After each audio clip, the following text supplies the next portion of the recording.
జనవరి 26వ నుంచి కొత్త ration card ఇచ్చే ప్రక్రియకు సంబంధించి గ్రామాల్లో సర్వే జరుగుతూ ఉంది. ఈ సందర్భంగా తెలంగాణ ప్రజలందరికీ కొన్ని అంశాలను చెప్పేటువంటి ప్రయత్నం చేస్తా ఉన్నాం. పాతగా ఇప్పటికే 90 లక్షల రేషన్ కార్డులు ఉన్నాయి. 2,81,00,000 మందికి సంబంధించిన 90 లక్షల రేషన్ కార్డులు ఉన్నాయి. ఇప్పుడు వాటికి సంబంధించిన అంశం కానీ ప్రస్తావన కానీ ఈ కొత్త రేషన్ కార్డు పంపిణీలో లేదు.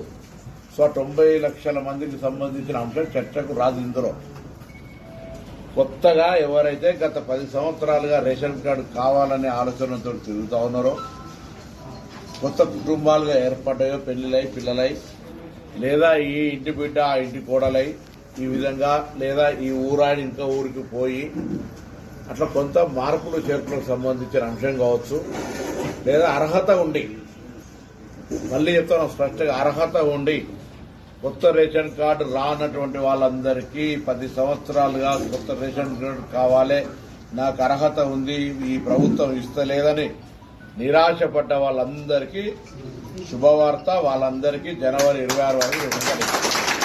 అయితే ఇందులో ఎప్పుడూ తప్పులు లెక్క పెట్టే ప్రతిపక్షాలు దీన్ని కూడా రాజకీయం చేసి గ్రామాల్లో సర్వే జరిగే సందర్భంగా ఒక అంశం చర్చ చేస్తాను.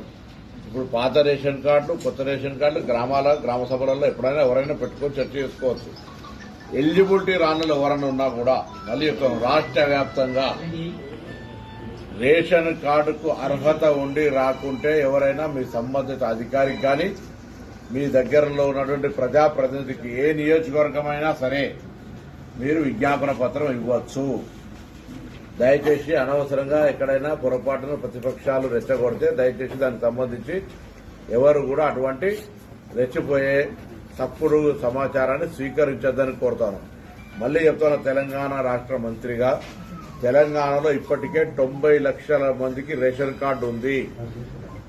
దాదాపు 2,81,00,000 మందికి రేషన్ కార్డులు ఉన్నాయి. వాటికి సంబంధించిన ఎక్కడ కూడా రివ్యూ కానీ, తొలగించడం కానీ, జమ చేయడం కానీ అటువంటిది ఏమి జరుగుతలేదు. ఇప్పుడు కొత్తగా ఎవరికైతే ఎలిజిబిలిటీ ఉండి, మళ్ళీ చెప్తున్నా, ఎలిజిబిలిటీ క్రైటీరియా ఎవరైనా కాదన్నారు కాదు, ఎలిజిబిలిటీ క్రైటీరియా ఉండి ఎవరికైనా రేషన్ కార్డు రాకపోతే వాళ్ళకు రేషన్ కార్డు కోసం మీ దగ్గర ఉన్నటువంటి అధికారిని కానీ ప్రజాప్రతినిధి కానీ నేరుగా కలిసే అవకాశం ఉంది.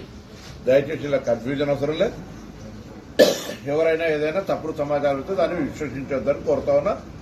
అర్హులైన వాళ్ళందరికీ గత 10 సంవత్సరాలుగా వేచి చేస్తున్న వాళ్లకు తెల్ల రేషన్ కార్డులు ఇవ్వబడతాయి.